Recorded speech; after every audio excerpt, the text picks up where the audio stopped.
Hi అండి, అందరికీ నమస్కారము. నా పేరు గౌతమి. ఈ వీడియోలో అయితే నేను మీకు ఒక మంచి మనీ సేవింగ్ ఐడియా అయితే చూపిస్తానండి. అది కూడాను 1 ఇయర్ మనీ సేవింగ్ ఐడియా, అంటే 365 డేస్ అండి.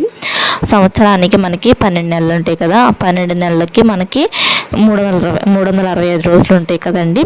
నేను ఈ పద్ధతిలో కనుక మీరు కూడా డబ్బులు దాచుకున్నారనుకోండి, నేను చూపించే పద్ధతిలో డబ్బులు 21,900 రూపాయలు అయితే సేవ్ చేసుకుంటామండి. అది కూడా తక్కువ అమౌంటేనండి. అండ్ ఇప్పుడు అంటే ఒక 365 రోజులు ఇదే పద్ధతిలో నేను చూపించే పద్ధతిలో డబ్బులు దాచుకుంటే 21,900 రూపాయలు అనేటివి సేవ్ చేసుకోవచ్చు అండి. రోజుకి మనము ఒక 60 రూపాయల చొప్పున దాచుకోవాలి. రోజుకి ఒక రోజుకి 60 రూపాయల చొప్పున దాచుకుంటూ మనం 365 రోజులు దాచుకున్నాం అనుకోండి, అంటే 365 ఇంటూ 60, అప్పుడు మొత్తం కలిపి 21,900 అండి. ఇలా కాకుండా ఇంకో పద్ధతి కూడా నేను మీకు చూపిస్తాను. అంటే ఇప్పుడు మనకి 365 డేస్ ఉంటాయి కదా, ఈ 365 డేస్లో మనకి 12 నెలలు ఉంటాయి. ఈ 12 నెలలకు కూడాను మనకి 7 నెలలేమో 31 రోజులు ఉన్న నెలలు ఉంటాయి, అండ్ 4 నెలలేమో 30 రోజులు ఉన్న నెలలు అయితే ఉంటాయండి. అండ్ 28 రోజులు ఉన్న నెలలో ఒక నెల ఉంటుంది. మొత్తం కలిపి 12 నెలలు కదా.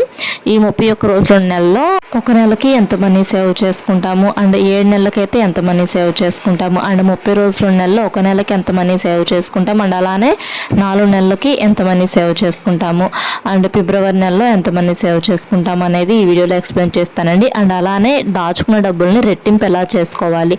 ఇప్పుడు మంత్లీ సేవింగ్స్ కానీ ఇయర్లీ సేవింగ్స్ కానీ డబ్బులు దాచుకుంటున్నాం కదా, మనం ఈ డబ్బుల్ని రెట్టింపు ఎలా చేసుకోవాలి, డబ్బులు రెట్టింపు చేసుకోవాలంటే మనం పాటించవలసిన పద్ధతులు ఏంటయ్యి అనేది ఈ వీడియోలో అయితే ఎక్స్ప్లెయిన్ చేస్తానండి. ఇంకా తక్కువ అమౌంటేనండి, 60 రూపాయలు. అంటే చాలామంది అడుగుతున్నారు 100 రూపాయలు 150 రూపాయలు అలా మనీ సేవింగ్ ఐడియాస్ చూపిస్తుంటే తక్కువ మనీ సేవింగ్ ఐడియాస్ అని చెప్పి అడుగుతున్నారని చెప్పి చేస్తున్నానండి. రోజుకి 60 రూపాయలండి. రోజుకి 60 రూపాయలు అంటే మనకి పర్లేదు, మరీ అంత ఎక్కువేం కాదు. దాచుకుంటే మటుకి డబ్బులు మనకి ఎక్కువ డబ్బులే వస్తాయండి. అంటే ఇప్పుడు ఈ డబ్బులు ఎలా దాచుకోవాలి అని చెప్పేసి అయితే కొంతమంది కామెంట్స్ కూడా చేస్తున్నారండి. అంటే మనకి వచ్చే శాలరీలోనే మనం చేసే ఖర్చుల్లోనే కొన్ని ఖర్చులు అనేటివి తగ్గించుకొని ఇలా రోజుకి 60 రూపాయలు కానీ, లేదు అనుకుంటే నెలకి ఒక ఎంత అమౌంట్ అని కానీ తీసుకొని ఒక పక్కన పెట్టుకున్నాం అనుకోండి, 1 ఇయర్ తర్వాత చూసుకుంటే ఆ అమౌంట్ ఎక్కువైతే అవుతుంది.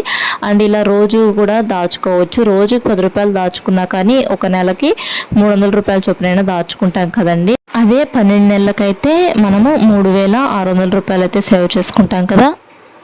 ఇలా ఈ సేవ్ చేసుకున్న డబ్బుల్ని ఎల్ఐసిలో కానీ, అండ్ పోస్ట్ ఆఫీస్లో స్కీమ్స్ కానీ, అండ్ గోల్డ్ స్కీమ్స్ కానీ ఇవి కట్టుకోవటం బెస్ట్ అండి. అంటే 1 ఇయర్కి 3,600 రూపాయలు వచ్చినాయి అనుకోండి, చిన్న పాలసీస్ ఉంటాయి పోస్ట్ ఆఫీసులో, అండ్ ఎల్ఐసిలో కూడా చిన్న పాలసీలు ఉంటాయి. అలా 1 ఇయర్కి కట్టుకునే పాలసీలు ఉంటాయి, అవి చక్కగా కట్టుకోవచ్చు అండి. ఆ డబ్బులు మనకి రెట్టింపు అయితే అవుతాయి కదా, అండ్ సెక్యూర్ కూడాను, అవి గవర్నమెంట్కి సంబంధించినవి కాబట్టి. ఇలా కాకుండా మనము నెలకి 1,000 రూపాయలు చొప్పున దాచుకున్నా కానీ సంవత్సరానికి 12,000 రూపాయలు అనేటివి సేవ్ చేసుకోవచ్చు అండి. చక్కగా ఈ 12,000 రూపాయలు కూడా ఏదైనా స్కీమ్స్లో కట్టుకున్నాం అనుకోండి, డబ్బులు అనేటివి రెట్టింపు అయితే అవుతాయి. అలా ఇంట్లో ఉంచుకునే కానీ ఏదైనా స్కీమ్స్ కట్టుకోవడం బెస్ట్ కదా. ఇంకా ఈ వీడియోలో అయితే రోజుకి 60 రూపాయలు మనీ సేవింగ్ ఐడియా అండి. అంటే రోజు 60 రూపాయల చొప్పున తీసుకొని ఒక బాక్స్లో అయితే వేసుకోవాలి. అంటే మనకు ఆడవాళ్ళకి వంటగదిలో బాక్సెస్ అవి ఉంటాయి కదండి, చక్కగా బాక్సుల్లో అయితే రోజుకి 60 రూపాయల చొప్పున దాచుకోవాలి. రోజుకి 60 రూపాయల చొప్పున దాచుకున్నాం అనుకోండి, అంటే 31 × 60 1,860 రూపాయలు అయితే సేవ్ చేసుకుంటామండి. అంటే 1,860 రూపాయలు ఒక నెలకి, 31 రోజులు నెలలో ఒక నెలకి ఇలా రోజుకి 60 రూపాయల చొప్పున దాచుకుంటే 1,860 రూపాయలు అనేటివి సేవ్ చేసుకుంటామండి. అండ్ ఇలానే మనం 30 రోజుల నెలలో రోజుకి 60 రూపాయలు చొప్పున 30 రోజులు దాచుకున్నాం అనుకోండి, 1,800 రూపాయలు అనేటివి సేవ్ చేసుకుంటామండి. అండ్ ఇలానే 28 రోజులున్న నెలలో రోజుకి 60 రూపాయలు చొప్పున 28 రోజులు దాచుకున్నాం అనుకో 1,680 రూపాయలు అయితే సేవ్ చేసుకుంటామండి. చక్కగా ఇలా మంత్లీ అయినా సేవింగ్స్ చేసుకోవచ్చు, లేదు అనుకుంటే సంవత్సరం పాటు అయినా దాచుకోవచ్చు అండి. ఇలా దాచుకున్న డబ్బుల్ని స్కీమ్స్లో కట్టుకోవాలి. అవి కూడా మంచి స్కీమ్స్ ఉంటాయి, అవి చూసుకొని కట్టుకోవాలండి. 1కి 4 చెక్ చేసుకొని కట్టుకోవాలి. స్కీమ్స్ కూడా మనం కట్టిన తర్వాత వేరే స్కీమ్ గురించి తెలిసిందనుకోండి, మనకి అరే అనవసరం కట్టామే అనిపించుకునేలా ఉండకుండా 1కి 4 సార్లు ఆలోచించుకొని స్కీమ్స్ అనేటివి కట్టుకోండి. పోస్ట్ ఆఫీస్లో ఆర్డీ స్కీమ్ అనేది బాగా బెస్ట్ అండి. అండ్ ఎల్ఐసిలో కూడా పాలసీస్ ఉంటాయి, చాలా రకాల పాలసీస్ అయితే ఉంటాయి. నేను నెక్స్ట్ వీడియోస్లో అయితే అప్లోడ్ చేస్తాను, ఎవరికైనా కావాలి అంటే కామెంట్ చేయండి. అండ్ కొంతమంది మ్యూచువల్ ఫండ్స్ గురించి అడుగుతున్నారు. మేము మ్యూచువల్ ఫండ్స్లో డబ్బులు ఏమీ ఇన్వెస్ట్ చేయమండి. అంటే మ్యూచువల్ ఫండ్స్ ఒక్కొక్కసారి హై అవుతాయి, ఒక్కొక్కసారి డౌన్ అవుతాయండి. అంటే ఎక్కువ డబ్బులు వచ్చినప్పుడు మనం తీసేసుకోవచ్చు, కానీ మనకి మిడిల్ క్లాస్ వాళ్ళకి అందరికీ ఆశ అనేది ఉంటుంది కదా, ఇంకా పెరుగుతాయేమో డబ్బులు, ఇంకా పెరిగినప్పుడు తీసుకుందాంలే అనుకుంటూ ఉంటాం కదా. అలా అనుకొని అలా వదిలేసామనుకోండి, మనకు ఇప్పుడు అవసరం ఏం లేవులే, తర్వాత పెరిగినప్పుడు తీసుకుందాంలే అని అనుకొని వదిలేసుకున్నాం అనుకోండి డబ్బుల్ని, తర్వాత తీసుకుందాం అనుకున్నాం అనుకోండి, ఒక నెలకైనా 20 రోజులకైనా కానీ మళ్ళీ తగ్గిపోతాయండి, మరీ తగ్గిపోతాయి. ఇప్పుడైతే మ్యూచువల్ ఫండ్స్ కొంచెం లాస్లో నడుస్తుందంట, మా ఫ్రెండ్ అయితే చెప్పింది. అంతకుముందు బాగానే పెరిగాయంట డబ్బులు, ఈ మధ్య అయితే తగ్గుతున్నాయి అని చెప్పి మొన్న నాకు మెసేజ్ చేసింది. స్క్రీన్ షాట్స్ అవి ఉంటాయి కదా, అవి తీసి ఫొటోస్ అయితే పెట్టింది. నాకు కూడా కంపేర్ చేసుకుని చూస్తే అంతకుముందు ఒకప్పుడు బాగా హైలో ఉండేది మ్యూచువల్ ఫండ్స్, ఇప్పుడు కొంచెం తక్కువ అయితే ఉన్నాయి డబ్బులు, అంటే కొంచెం లాస్ట్లో అయితే రన్ అవుతుందంట మ్యూచువల్ ఫండ్స్ అనేది. ఇది కూడా సేమ్ గోల్డ్ లాగానండి, గోల్డ్ రేట్ ఒక్కొక్కసారి పెరిగిపోతూ ఉంటుంది కదా, ఒక్కొక్కసారి తగ్గుతూ ఉంటుంది. అండ్ అంటే తగ్గటం అంటే మరీ ఎక్కువేం తగ్గదులేండి, ఒక 200, 300, 500 అలా తగ్గుతుంది కదా. ఇది కూడా మ్యూచువల్ ఫండ్స్ కూడా అలానే. అండ్ ఈ మ్యూచువల్ ఫండ్స్ కూడా మనం కట్టేటప్పుడు మంచి బ్యాంక్ సజెషన్ తీసుకొని కట్టుకోవటం బెస్ట్ అండి. అంటే SBI మ్యూచువల్ ఫండ్స్ అవి కట్టుకోవచ్చు, ఎందుకంటే వాళ్ళు మనకు సజెస్ట్ చేస్తారు దేంట్లో పెట్టుకోవచ్చు డబ్బులు అనేటివి మ్యూచువల్ ఫండ్స్లో అనేది. అలా సజెషన్స్ తీసుకొని చక్కగా చేసుకోవచ్చు మ్యూచువల్ ఫండ్స్లో. కానీ ఎప్పుడు ఎక్కువ డబ్బులు వస్తాయో చెప్పలేము, అండ్ ఎప్పుడు తక్కువ డబ్బులు వస్తాయో చెప్పలేమండి. కానీ మనం బయట వడ్డీలకి ఇచ్చే కన్నా అండ్ ఇలా వేరే స్కీమ్స్లో కట్టుకునే కన్నా మ్యూచువల్ ఫండ్స్లో బాగానే వస్తాయి డబ్బులు, ఎక్కువే వస్తాయి. వచ్చినప్పుడు తగ్గినప్పుడు కూడా బాగా తగ్గిపోతాయి. ఒక్కొక్కసారి మనం కట్టే డబ్బుల కంటే ఇంకా తక్కువ కూడా తగ్గిపోతాయి.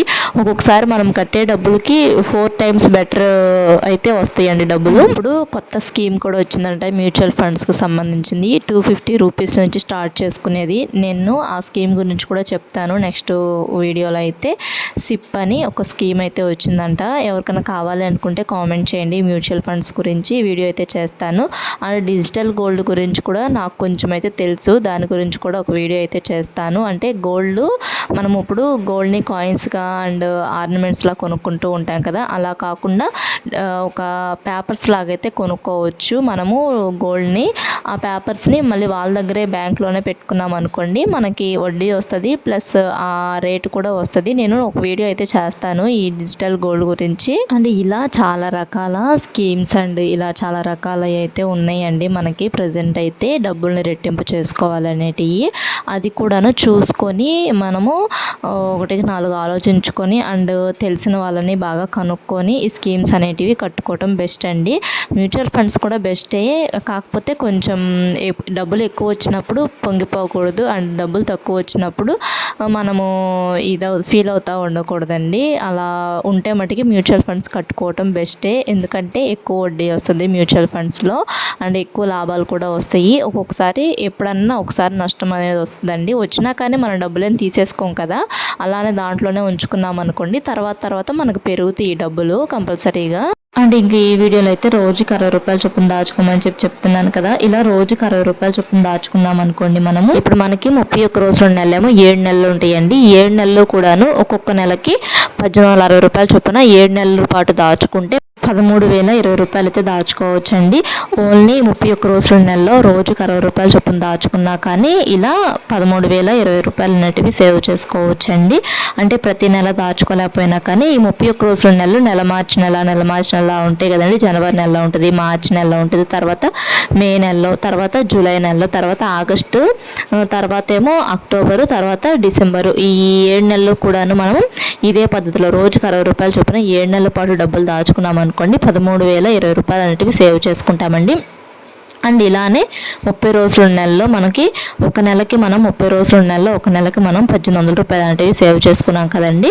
అండ్ అలానే మనము 4 నెలల పాటు దాచుకున్నాం అనుకోండి, అంటే నెలకి 1800 రూపాయలు చొప్పున 4 నెలల పాటు దాచుకున్నాం అనుకోండి, అంటే ఇక్కడ కూడాను నెల మార్చి నెల దాచుకోవాలి. ఓన్లీ ఈ 30 రోజుల నెలలో దాచుకుంటే మట్టికి అంటే నెలకి 1800 రూపాయల చొప్పున 4 నెలల పాటు దాచుకోవాలి. అవి కూడా ఏప్రిల్ నెల, జూన్ నెల, తర్వాత సెప్టెంబర్ నెల, నవంబర్ నెల ఈ 4 నెలల్లో కూడాను నెలకి 1800 రూపాయలు చొప్పున దాచుకుంటే ఈ 4 నెలలకు కలిపి 7200 రూపాయలు అయితే సేవ్ చేసుకుంటామండి. అండ్ అలానే ఫిబ్రవరి నెల ఒక నెల 28 రోజులు ఉంటాయి కదండి. 28 రోజులకి మనము రోజుకి 60 రూపాయలు చొప్పున 1680 రూపాయలు దాచుకుంటాం. మొత్తం కలిపి 21,900 రూపాయలండి. వీడియో నచ్చితే లైక్ చేయండి, సబ్స్క్రైబ్ చేసుకోండి. Thanks for watching.